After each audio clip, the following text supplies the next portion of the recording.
Yo, what's up mga kapulido, NX Motor Parts. Dayo na naman tayo ngayon all the way from Isabela. So, ang papasetup niya ay biglaan. Hindi na siya dadaan ng basic setup ng 59 big ball, 59 stockhead, 61, 63 plus 6 agad ang trip ni sir. So ayan ang motor niya, salty na sariwa. 0-0 talaga, asin. Ngayon lang nabuksan. So, reveal ko na yung mga pyesa at kalasin na natin. Ay, nakalas na pala, nabiyak na.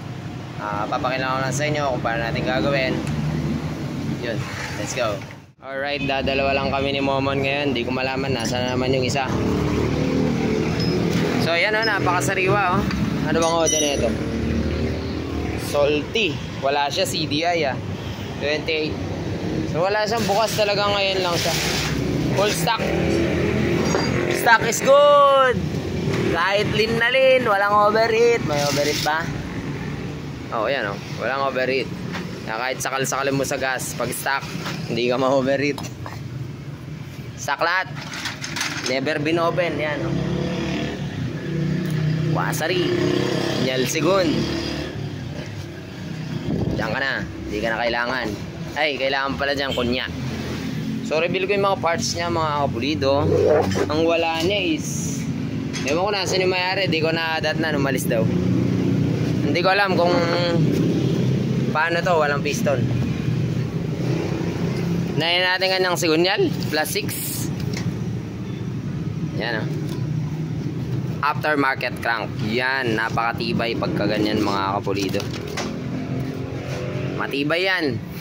Ganito yung gamit ko kaya siya. Na-try kong biyakin, napakahirap biyakin. Nangasira-sira lang yung pangkalag ko ng sigunyal. Napakatibay. Tapos, apidongdong. High nut, parang kailangan ah. Okay sana to kung may dala siyang stud, kaso wala rin namang stud. Stock stud ang pagsisiksikan natin. Okay, that's life. Oil pump gear para sa additional pump ng langis. Starter na 500cc. 500 ka ba? Dito to yan, 500. Pag kinarga ng 500 ang Mio, ewan ko lang kung may start mo. Adjustable timing gear. Sana sa akin na lang siya bumili. May benta rin naman ako, mas mura pa. Kano to? Hindi ko alam. Pero yung sa akin 380 lang. Split pad, di ko gagamitin to. Direct na lang. Racing unggoy na adjustable tensioner, manual tensioner. Tapos second hand na yung mga ibang pyesa. Ito, Koso, ano to, 28? 30. Okay, 30, ayos. Sa telepono may tumatawag. Sa telepono sagutin natin. Sa telepono may tumatawag. So itong telephone, siguro yung pipe niya JBT yan. JBT yung pipe. Siguro pang sporty. Hindi na pwede swing arm. Salty siya eh. Tapos alhamdulillah. Cylinder block, second hand na chrome bore MTRT. Yan. So, syempre, wawalwalin natin yan. Dapagkat, datapwat. Ganito mo yung dahil naman ba't nagwawalwal tayo, ha? Tips lang. Sa mga nagtatanong, kasya ba? Kasya ba? Kasya ba? Ang sagad lang po ng stock na walang walwal is, ano lang, 59. Minsan nga yung ibang brand pa ng 59, di pa kasya eh. Na-try namin yun nung ang tawag doon. 59 na Ataka, chrome bore. Hindi pumasok sa stock. So ayan po. Sa others, so kailangan natin itong i-bore out. Bore out, gamitin natin yung DIY na mano-mano. DIY na pang walwal natin. Hindi ko alam bakit walang piston to. Wala naman sinabi yung may-ari. Next is wala ring head gasket, wala ring base gasket. Sa bagay, sakat-sakat, dikit-dikit. Walang gasket. Meron palang palaman yan kasama. Plus 6. Ano yung head? TSMP. yung new model. May cam siya dito, pero syempre papalitan ko yan kasi pagkagawa ko yan, may sarili akong cam. So i-refresh lang to. Tapos kasama siyang headlight dito, malamang sa malamang, kaso local pa yung binili niya, Science. Ang local kasi ay nagsishake pag tumagal, maingay. Parang yung sa customer ko kagabi, taga ano, 59 pin to big bad, taga, kalimutan ko, taga saan ka na sir? Novaliches. So yan, original. Hindi ano, basago, kaya papapalitan niya malamang. Kaya meron din eh. Yun lang. So tingnan na lang natin kung ano yung ma-add natin. Syempre headworks, check kung okay na yung headworks ni dati. Manifold nya, puport natin yan. Prenta yung carburetor. Wall, bore out, piston, ewan ko, bahala na. So yung mga kulang ako na yung magpo-provide. Cam, spark plug, wala siyang spark plug eh. Timing chain, wala siya, hindi kasi yung stock. Ang stock kaya lang ng palaman na sagad is 2mm. Pag bago hindi na kasya. Pag luma kasya pa 2mm. So bore outin muna natin to habang hinihintay mayari. I-update mga kapulido. So okay na, nakakasana itong shell. Bore out, okay na. Pwede na natin ilagay ang kanyang sigunyal. So yung mga may tanong pala tungkol dun sa sigunyal na mga aftermarket, hindi kasi nalalagyan ng kick yung iba. Wait lang ito po yung dahilan kung bakit di nalalagyan ng kick yung aftermarket. Ayan, kita nyo, pinatong ko yung stock at saka yun mahaba po yung aftermarket. Ayan lumampas siya doon, pero yung stock hindi. So kung dito natin ipapatong, ayan, mas mahaba po kasi yung aftermarket ng ilang mm. Yan. So kung gusto nyo magkaroon ng kick, kapareho kay Asya. Si Asya kasi may kick eh. Paputol nyo yan, tapos magpa-retread kayo ng bago. So paputol nyo to dito, tapos ito gagawing thread. So katan nyo na lang, machine shop is the key. So yun, so hindi malalagyan ng kick to kasi sarado na yung machine shop pag ganyan. Saka wala namang update si sir. Basta ang usapan kasi dito kasi spin eh. So nagdala siya ng sigunyal. Next, yung dial palaman nito is 6mm. Palit tayo chain 92mm pagkikabit. Tapos kasado may grasa na yon, pwede na nating ilagay ang kanyang plastics.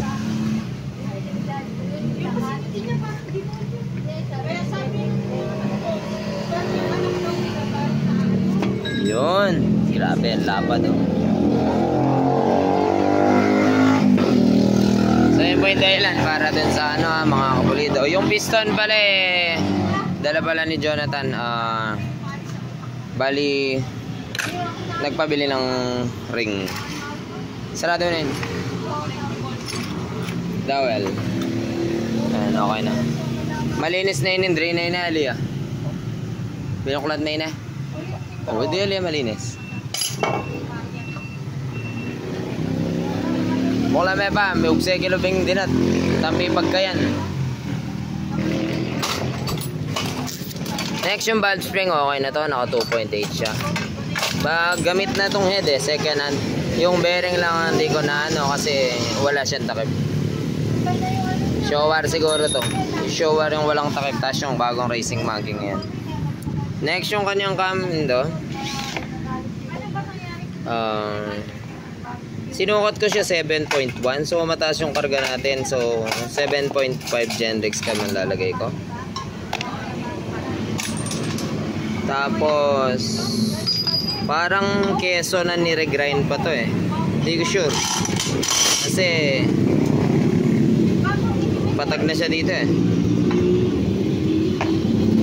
Next, nag-headworks kami. Yung port niya mas nalaki yan dahil 202cc to So hindi naman po kagandahan yung port ko, pero binibigay ko lang yung best ko para magawa yun. Balon Tapos nilalagay ko yung alam ko na best port para sa akin. So syempre yung iba mas malakas gumawa, mas malaki yung port nila, pero kanya-kanya kasi yan eh. Next, sige.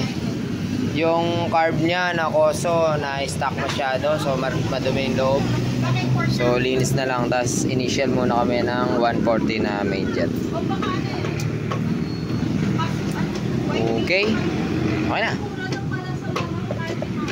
Tapos na, salpakan na lang mga kapulito.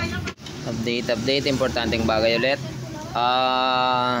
Hindi ko expect to, akala ko mapaplug and play na natin tong kanyang sigunyal. So may problema pa siya. Sayang ang trabaho, yan na gasket. So doble kami ng gasket nito. So naigpitan ko na, ito yung problema. Ang laki ng side plate. So hindi perfect yung pagkaka-build niya. Malaki-laki yung ano niya, nasa 0.4 ganyan na log or 0.5. So lalagay lang tayo ng piston ring dyan sa gilid para matanggal ito. So kalas ulit, gasket ulit. Yung update tayo mga kapulito. So binuksan ko ulit. Ayan, tapos niregasket ulit ng bago. Kasi masira yung gasket nun kapag pinalitan. So I found out na ito aftermarket siya, pero may konting pagkakamali, di ba? So machine na yung gumawa dyan. Paano pa kaya kung tao lang na nag-a-align? So I found out na ang sigunyal ay nasobrahan sa pagkaka-press.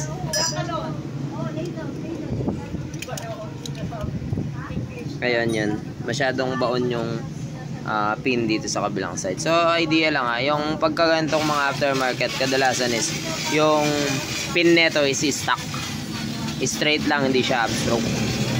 Malaki lang yung naka-move pataas ang pin compare sa stock. Kaya nagiging higher stroke siya. So halimbawa yung stock, yung pin medyo naka-atras. Ito mga upstroke, yung pin nakaangat. Pero hindi sila tulad ng pin na may paangat na ganon. So I found out itong problema, kaya pala nag-side play siya. So ayan, machine na yung gumawa dyan. Ang sukat lang niya is ayan, 45.3 lang. 45.3. So sakto yan. Lagyan lang natin ng oil ring yan, 0.3. So magiging 0.6 na siya. 45.6. So sakto na yun. Oops, kulang ako ng putol. Wait, putulin ko pa. Pang 59 to eh. Yan, so nakat. Ito lang, paraan para hindi gaanong mahirapan. So kung ipapapress mo sa machine shop niyan, gagastos ka ng napakalaki, tsaka si customer nasa bala pa, tsaka gabi na ngayon wala nang magpe-press. So ito lang naman, basic, walang problema ito mga kapulito. So ayan, nilagay ko lang yung oil ring. Tapos pwede natin ilagay ulit 0.3 yon. Tapos yung clearance nya is 45.3. So plus 3, magiging standard siya 45.6. So yun yung head eh, sinasinta na kasi second hand nga yung head niya. So okay, buulit yung update sa ating ginagawa. So dito sa timing at pagkuha ng TT ni Daisy, ay TTDC, ano ang tawag dito? True Top Dead Center. So yun. So dahil nga aftermarket ng sigunyal na nakalagay or dala ni customer, so yung timing niyan is hindi naman masabing exacto. So sa ating True Top Dead Center is medyo ayan, nakatras ng konti yung magneto. So guguhitan natin yan dito para meron siyang reference sa gitna. So pag nilagay kasi natin yung rig timing, ayan, yan yung stock timing, so umuusli, kaya negative tayo dun sa stock timing.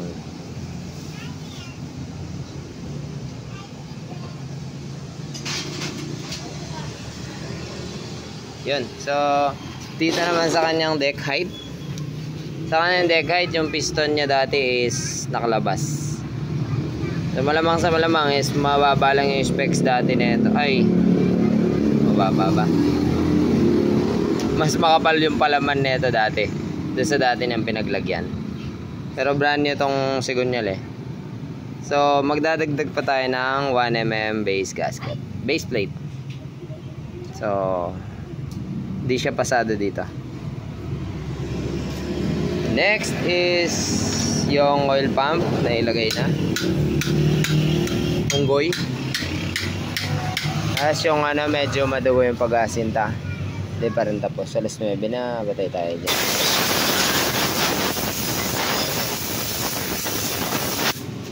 Alright.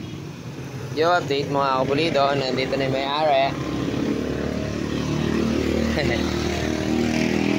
Bali update sa ating ginagawa. Oil cooler pala. Papa-install ni sir. Ayan. Abangado na. Next yung stock pala man nakasama dun sa crank na plus 6. Nagdagdag kami ng 1mm kasi nakalabas to ng 0.5. Tapos so nagdagdag tayo ng 1mm, so lumabog siya ng 0.6 ay 0.5 naman, kabaliktaran. So may deck height tayong 0.5 ngayon. So tapos na yung pagsusukat namin. Sinarado na yan kanina. Sukat timing. Tapos walang gasket yun ha. So ngayon rekta na. Puro gasket maker lang. Walang papel. Paper lahat. Ay walang papel, paper. Beta gray lahat. So yan. 6mm plus yung 1mm na dinagdag natin. So yun, may 0.5 tayong deck height. Headworks, syempre, naka headworks na to, pero syempre nagdagdag kami sa port. 199cc pala to. Nasabi ko yata kanina 202, mali. So nga pala, baka tawanan. Pagka po ginagawa ko ito, kapag yung pagkaka-press nito is masyadong madaling pumasok. So pag pinress mo to, alam mo naman, limbawa ikaw yung nagpress o ako o si Jonathan nagpress. Pag malambot siya na ipasok, ibig sabihin medyo maluwag siya. Pag malakas yung makina mo, iikot yan, lalabas. So diskarte dyan, welding. So ni-welding na siya para hindi siya umikot. Mararamdaman mo yun para mag-i-sliding siya. Gearings pala namin is 1439. Kasi yung mga gulong maliliit.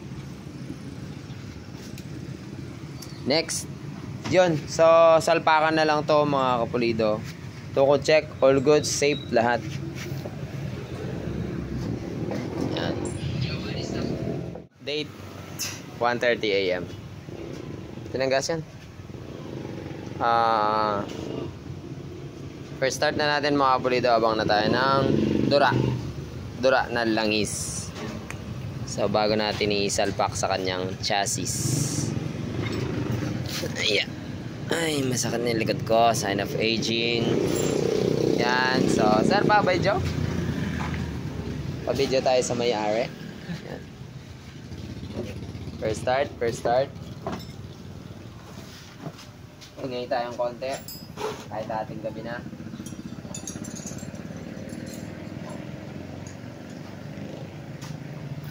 Ito yung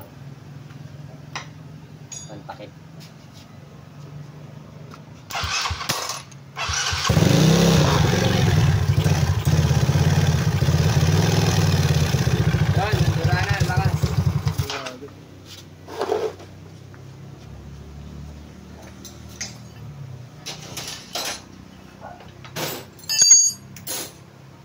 Start.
medyo yung carb kasi na-stuck eh.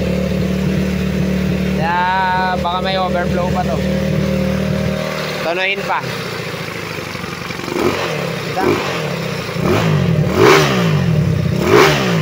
Grabe, parang production bike. Salpak na yun dun. Update, final ng ating video. So yan.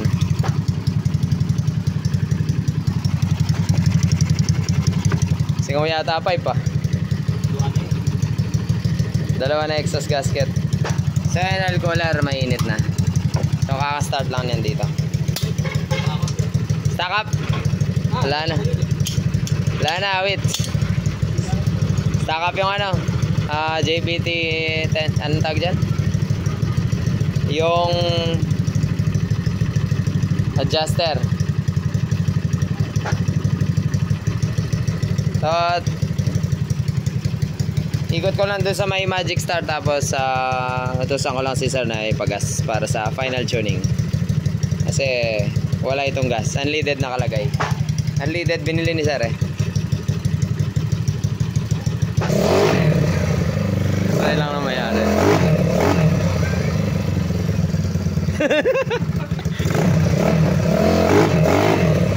Okay, bali ikot ka lang sa magic, tapos ano, babagas si sir mamaya. Tama yung torque drive niya, may sira. So follow up na lang, papalitan. Bumali na leg guard.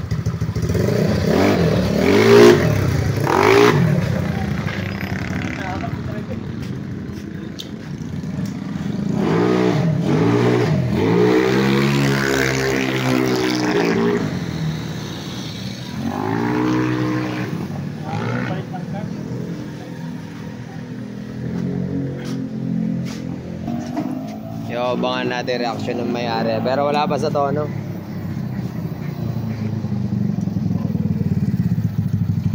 Balyado. Lumakas naman kahit konti. Lumakas naman kahit konti. Malakas na malakas. Hindi konti. Yung ano lang, yung carbs na lang. Dali yung sa carburetor kasi ano siya no? Kailangan nating... Pero tono pa natin. Try pa natin yung tono ngayon. Kaya pinagas pa siya kasi kakasalpak pa lang yan eh. Sabi, hindi ko mabir. Sasagarin ko pa mamaya din eh.